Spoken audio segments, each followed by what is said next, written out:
એ વાત કરી કે અત્યાર સુધી હું હેરાન થતી હતી, આ લોકો મને જે હેરાન કરતા હતા, જે મને ત્રાસ આપીને મને ખોટું બોલવા મજબૂર કરતા હતા, પણ મારે એવું હતું કે જો હું ખોટું બોલું તો મારો જીવ જોખમમાં હતો, અને આ લોકો મારી પાસે મારો ઉપયોગ કરીને મને ખોટું બોલાવવા માટે મને નિવેદન તૈયાર કરીને દેતા હતા. પોલીસ વાળા ને બધા ભેગા મળીને, વકીલ ને બધા એના લોકોના ભેગા મળીને, આજે જયરા છે અને ઈ લોકો છે એના બધા ભેગા મળીને મારી વિરુદ્ધ મને આવું નિવેદન દેવા માંગતા હતા કે આજે 7 વ્યક્તિ છે, 6 વ્યક્તિ એના નામ તું દઈ દે એમ તો તને આમાંથી મુક્ત કરી દેશું, તારું નામ કેસ માંથી કાઢી નાખશું, આજીવન તું કે જીવીશ ત્યાં સુધીનો ખર્ચો કે અમારો, એવી મને લાલચો આપતા હતા અને મને આમાં ધમકાવતા હતા જો તું આમ નહીં દેતો કે તારા પરિવાર ઉપર એ ખતરો છે.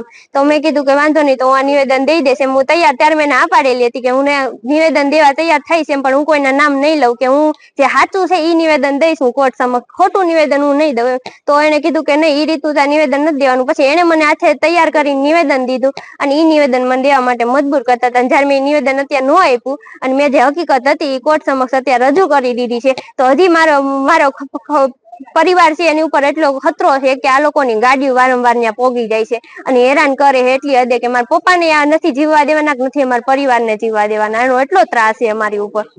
કોના દ્વારા તમને કહેવામાં આવતું હતું, કોના વિશે નિવેદન દેવાનું કહેવામાં આવતું? આજે આ છે એ જયરાસિંહના કહેવાથી આ બધું કહેવામાં આવતું હતું. એના માણસો વારંવાર અમારા ગામમાં ગાડી લઈને આવતા હતા, અમને ત્યાં લઈ જતા હતા, હોટલમાં જ રાખતા હતા, હોટલ થી બહાર નથી નીકળવા દેતા. હજી મારા પપ્પાને આ લોકો નહીં જીવવા દે. અમિત ખોટે જે સુસાઇડ નોટ લખી એમાં હની ટ્રેપનું કે છે, હકીકત શું છે? ના, હકીકત એ નથી, હની ટ્રેપનું એવું કઈ હકીકત નથી. મારી જયારે એને ખરાબ કર્યું એને હાથે જ સુસાઇડ કરી નાખ્યું છે અને પછી નામ મારું ખોટે ખોટું લખી નાખ્યું અને મારી સાથે બીજાના ખોટે નામ લખ્યા, જેને ઓળખતી નથી એના નામ લખ્યા છે એમાં. કોણ જતું? આ જયરાસિંહ ના માણસો. તમને ખબર છે જયરાસિંહ ના માણસો? હા, મારા પપ્પા સાથે મુલાકાત થઈ ગયેલી છે, મારા ગામમાં આવી ગયેલા છે. કોના વિશે નિવેદન દેવાનું કહેતા હતા? અનુરૂપસિંહ કરીને છે અને રાજદીપસિંહ કરી છે, એના વિરુદ્ધ મને નિવેદન દેવાનું કહેતા હતા. અને સંજયભાઈ છે અને દિનેશભાઈ છે જે એડવોકેટ હતા, એનું વિરુદ્ધ એવું નિવેદન દેવાનું કહેતા હતા. પોલીસ માંથી તમને કોણ પ્રેશર હતું? આ પરમાર સાહેબ છે ઈ, અને આજે કેજી ઝાલા સાહેબ છે ઈ, અને ગોડલ તાલુકા પોલીસ સ્ટેશન વાળા. શું કહેતા હતા પોલીસ તમને? એને નિવેદન હાથે તૈયાર કરીને રાખ્યું હતું, બસ મને એમ કીધું હતું કે આ નિવેદન તું દઈએ છે એમ, પછી કઈ પણ થશે તો કે હું તારી અરજી લઈ લેશી કે તને કોઈ હેરાન કરશે તો એમ. ઈ નિવેદનમાં શું લખેલું? ઈ નિવેદનમાં એવું લખેલું હતું કે અનુરૂપસિંહ અને રાજદીપસિંહ ની ગાડીઓ આવતી, એવું ખોટું છે, જો કે એ સાચું છે નહીં, પણ આ લોકો એવું લખેલું હતું નિવેદનમાં કે એમાં એની ગાડીઓ આવતી હતી, એવું તારે ખોટું બોલવાનું. ખરેખર તો જે અમારા ગામમાં ગાડી આવતી હતી મને લેવાય, જયરાસિંહ ની ગાડી હતી, પણ આ લોકો એના ઉપર આક્ષેપ નાખતા હતા કે આનું વિરુદ્ધ તો એટલું નિવેદન દઈ દે એમ તો તાર ફાયદો છે, બાકી કે તારો જીવે જોખમમાં અને તારો પરિવાર ને કે ગમે કે આમાં જોખમમાં નાખી દઈશું એમ.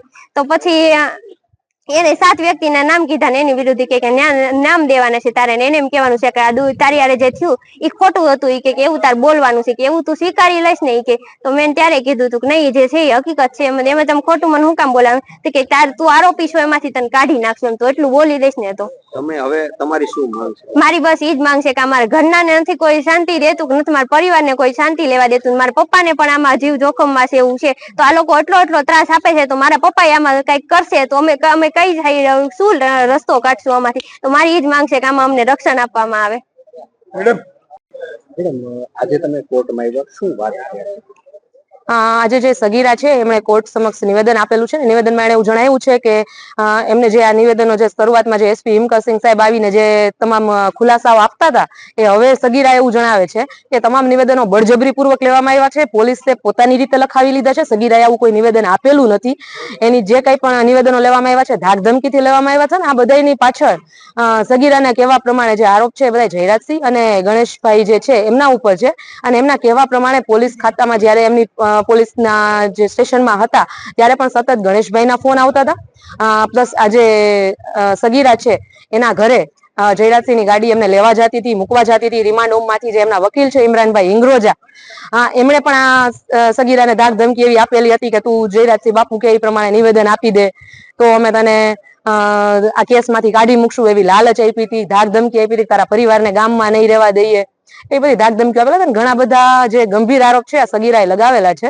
એટલે અમારી ફરિયાદ હતી એ લિમિટેડ હતી, જે પૂજાબેનને જેટલું ખ્યાલ હતી એટલા પૂરતી હતી. એટલે હવે જે આ સગીરા છે એના તરફથી પણ અમે ફરિયાદ અલગથી દાખલ કરવાના છીએ. મેડમ સાથે સાથે વાત કરીએ, આજે જે સગીરા છે એની કઈ કોર્ટમાં નિવેદન આપ્યું છે? આજે અમે judicial magistrate first class Rajkot ખાતે ગજ્જર મેડમની કોર્ટમાં આપેલું છે. પોલીસ ઉપર કોની ઉપર આક્ષેપ છે? પોલીસ ઉપર શું કાર્યવાહી કરવા જોઈએ? જે પીઆઈ એડી પરમાર છે એમના વિરુદ્ધ આક્ષેપ છે, ડીવાયએસપી છે કેજી ઝાલા એમના વિરુદ્ધ આક્ષેપ છે, અને બીજા ઘણા બધા પોલીસ અધિકારીઓ છે. એ ડિવિઝનના એક પોલીસ અધિકારી, મહિલા પોલીસ અધિકારી છે, ડીસીપી ઝોન 2 સાહેબ છે જે જગદીશ બાંગરવા, એમના વિરુદ્ધ આક્ષેપો છે ને. એ સિવાયના ઘણા એવા પોલીસ અધિકારીઓની સગીરા વાત કરી રહી છે કે જેને એ નામથી નથી ઓળખતી, પણ જો એ ઓળખે છે. એટલે આમાં સમજીને ચાલો તો 22 થી 23 પોલીસ અધિકારીઓના નામ ખુલે એમ છે. ફરિયાદ દાખલ કરશો? હા, આના માટે અમે અલગથી ફરિયાદ દાખલ કરવાના છીએ.